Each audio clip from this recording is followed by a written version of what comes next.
Bonjour, bienvenue à cette conférence de presse du ministre responsable de la laïcité, M. Jean-François Roberge, sur le dépôt du projet de loi numéro 9 sur le renforcement de la laïcité au Québec. M. Roberge, je vous laisse la parole. Merci.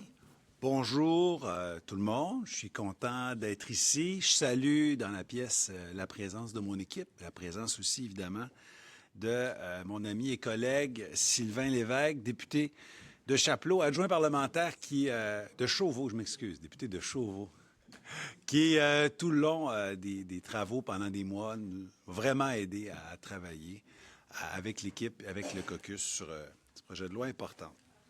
Aujourd'hui, c'est une journée importante pour le Québec. Ce matin, j'ai déposé au nom du gouvernement le projet de loi 9, loi sur le renforcement de la laïcité au Québec, un projet de loi qui s'inscrit dans le parcours historique du Québec. Depuis plus de 60 ans, lentement mais résolument, le Québec a déconfessionnalisé puis laïcisé démocratiquement ses institutions puis son modèle de vivre ensemble. Il y a d'abord eu, évidemment, les éléments de la Révolution tranquille, avec le rapport Parent.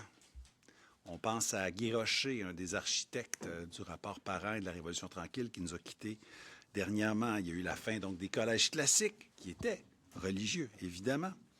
Il a fallu attendre plusieurs années pour avoir ensuite, en 1998, la transformation des commissions scolaires religieuses catholiques et religieuses protestantes, il faut s'en souvenir, en commissions scolaires francophone et anglophone. Le cours de catéchèse est devenu éthique et culture religieuse avant de devenir maintenant le cours culture et citoyenneté québécoise.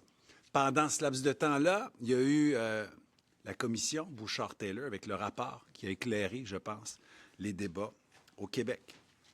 En 2017, je salue le gouvernement libéral qui a fait la loi sur les accommodements raisonnables. Puis en 2019, évidemment, mon collègue Simon Jolin Barrette qui a piloté l'importante loi 21, la loi sur la laïcité de l'État. Depuis ce temps-là, on a continué de réfléchir. Il y a eu le comité de Guillaume Rousseau et Christiane Pelchat qui, lui aussi, a réellement posé sa pierre, fait avancer les réflexions. Je les remercie. On a eu printemps dernier, la loi sur l'intégration à la nation québécoise, notre modèle qui est venu renvoyer dans les limbes de l'histoire le multiculturalisme au Québec. Et cet automne, la loi 94, adoptée il y a quelques semaines, pilotée au départ par Bernard Drainville, puis ensuite, je vous dirais, travaillée jusqu'à la fin par ma collègue Sonia Lebel, qui est venue toucher la gouvernance, mais aussi, disons-le, la laïcité dans nos écoles. Ce que j'explique, c'est que c'est un long chemin que nous avons fait et que nous continuons de faire. Donc, dans la continuité de ce parcours, à ce moment-ci de notre histoire, c'est important de renforcer la laïcité au Québec de manière modérée, mais assumée et réfléchie. Tous les sondages le démontrent. Les Québécois sont d'accord avec la démarche. Ils appuient massivement le gouvernement dans cette avancée. L'actuelle loi sur la laïcité était bonne. Elle était en fait excellente. Elle est en quelque sorte le fondement du modèle. Puis il faut maintenant bâtir sur cette fondation. Le contexte évolue, puis en conséquence, la nation québécoise définit et peaufine son modèle. Aujourd'hui, elle le renforce. La loi présentée aujourd'hui s'inscrit donc dans une démarche de respect des droits individuels, mais aussi des droits collectifs. Elle mise sur les rencontres et les échanges interculturels pour un meilleur vivre ensemble, pour une plus grande cohésion sociale. Au Canada, les autres provinces n'ont pas fait ce choix à ce jour. Ils n'ont pas fait le choix de se donner un modèle comme le nôtre. C'est légitime pour eux de choisir leur modèle, comme c'est légitime pour la nation québécoise, de s'affirmer une fois de plus et d'adopter une vision différente. Sa vision, notre vision du vivre ensemble, qui est inspirée des valeurs de la laïcité, comme l'ont fait d'ailleurs plusieurs États européens. Et quels sont ces piliers, quelles sont ces valeurs cardinales? Bien, d'abord, la séparation de l'État et des religions. Ensuite, la neutralité religieuse de l'État. Ensuite, l'égalité entre tous les citoyens, et je pense ici, évidemment, l'égalité homme-femme. Je pense à cette valeur très importante au Québec. et la liberté de conscience, la liberté de religion, que nous voulons protéger aussi. Le nouveau projet de loi cimentera donc le modèle québécois en le renforçant et en allant, cependant, au-delà de la laïcité de l'État.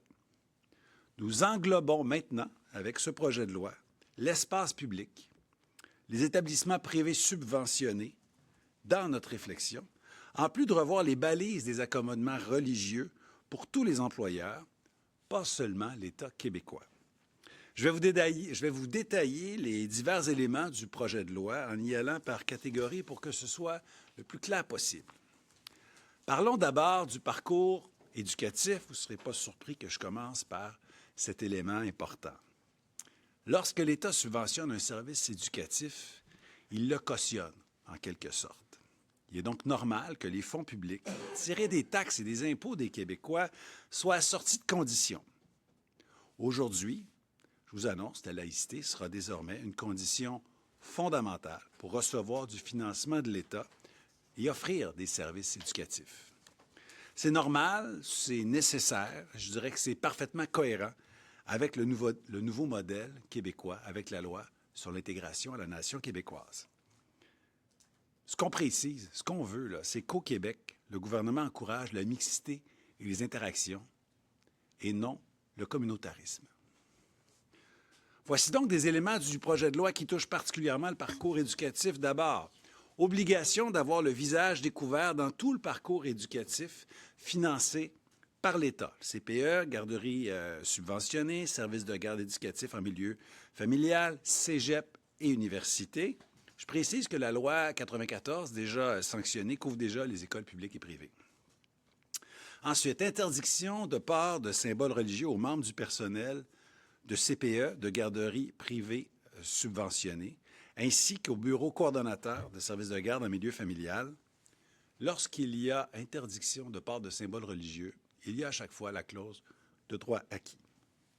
En matière d'accueil de nouveaux arrivants, interdiction de port de signes religieux aux personnes qui dispensent un service d'un programme d'accueil ou d'intégration ou, par exemple, les cours donnés par Francisation Québec avec la notion de droit acquis. Pour les écoles privées subventionnées, eh bien, elles ne pourront conserver leur subvention qu'aux conditions suivantes. 3 conditions. Pas de rituel ou de transmission de la religion pendant les heures de cours obligatoires, pendant les cours du régime pédagogique. Il pourrait y avoir des activités religieuses, mais à l'extérieur de ces cours, ces activités-là devraient être facultatives et non financées par l'État. Il ne peut plus y avoir non plus de ségrégation, c'est-à-dire de sélection des élèves ou du personnel en fonction de leurs convictions religieuses. Et finalement, interdiction du port de signes religieux pour les enseignants et membres du personnel avec la clause de droit acquis. Et parce que les cégeps et les universités sont des lieux d'apprentissage et non des lieux de culte, il n'y aura plus de locaux de prière dans ces institutions-là, comme c'est d'ailleurs déjà le cas dans les écoles primaires et secondaires. Parlons maintenant de ce qui se passe dans l'espace public. Il y a eu, depuis plus d'1 an, des gestes de provocation sous le couvert de manifestations religieuses. Disons-le, c'est incompatible avec nos valeurs au Québec. C'est choquant de voir des gens bloquer la circulation, prendre possession de l'espace public sans permis, sans crier gare, pour ensuite transformer nos rues, nos parcs, nos places publiques en lieux de culte. Le projet de loi prévoit donc l'interdiction de ce qu'on appelle les prières de rue, que ce soit dans les rues, sur les trottoirs, dans les places publiques ou dans les parcs. Il pourrait y avoir des exceptions, c'est important de le mentionner. Des exceptions pourraient être autorisées par les municipalités, mais selon des balises claires prévues dans la loi. Je pense que c'est une mesure qui va apaiser le climat social pour un meilleur vivre ensemble. Dans un autre ordre d'idée, et pour envoyer un message clair de préservation de la liberté de croyance, bien, il y a dans la loi des éléments qui protègent explicitement la liberté de croyance, la liberté de conscience, la liberté de culte dans les lieux de culte. À propos des accommodements, maintenant, la loi prévoit un resserrement des balises, des critères qui permettent d'accorder des accommodements pour motifs religieux. On le fait pour plus de justice et plus d'équité. Les nouveaux critères s'appliqueront aussi aux organisations et aux entreprises privées. C'est une nouveauté importante. En plus d'amener davantage d'équité, comme je l'ai dit tout à l'heure, le projet facilitera donc le travail et la vie en commun dans les entreprises privées, et je pense aussi aux gestionnaires de ressources humaines. Ensuite, les demandes d'accommodement fondées sur le sexe ou le genre de la personne qui offre le service seront d'emblée refusées, sauf pour un service médical ou un service qui implique un contact physique direct. Maintenant, parlons de nos institutions publiques. Plusieurs mesures vont s'appliquer dans nos ministères et nos organismes. D'abord, interdiction aux institutions publiques d'offrir exclusivement un régime alimentaire fondé sur une tradition religieuse ou sur un précepte religieux. Et je précise que cette consigne s'applique aussi dans les écoles privées subventionnées. Aussi, il ne sera plus permis de mettre en valeur un signe religieux dans des communications publiques institutionnelles. Par exemple, lorsqu'il y avait cette fameuse grande affiche à l'entrée de l'hôtel de ville de Montréal, c'était, je pense, très maladroit. Ce ne sera plus permis de faire ce genre d'affiche. Il ne sera plus possible de tenir des rituels ou des pratiques religieuses dans les institutions publiques. Mais attention, il y a des exceptions. Il y a des endroits qui sont aussi des milieux de vie. Par exemple, des résidences étudiantes. À l'intérieur de la résidence, les gens sont chez eux. Même chose à l'intérieur des CHSLD ou dans les ressources intermédiaires, par exemple. Ce sont des milieux de vie. Dans les prisons aussi, les gens habitent là, ils ne peuvent pas sortir pour aller au lieu de culte. Donc, évidemment, ils pourront faire, je vous dirais, les pratiques religieuses comme ils le souhaitent. Il n'y aura pas d'ajout de nouveaux symboles religieux aussi au sein des immeubles des institutions publiques. Par contre, évidemment, lorsqu'il y a des rénovations ou des restaurations, on peut restaurer un symbole, mais on n'en ajoutera pas de nouveau. Je conclus en rappelant que les Québécois veulent que la laïcité soit renforcée et protégée. Et la volonté des Québécois doit être respectée. C'est important. Donc, parce qu'il appartient au Québec, puis au Québec seul, de prendre ses propres décisions sur les questions identitaires, sur les questions qui définissent son destin, sur les questions qui définissent son modèle de vivre ensemble, le projet de loi comporte une clause de souveraineté parlementaire qui le protégera. Gouverner, c'est être à l'écoute des gens, c'est aussi s'adapter au contexte et poser parfois des gestes qui nécessitent du courage. C'est, je pense, ce que nous faisons comme gouvernement aujourd'hui.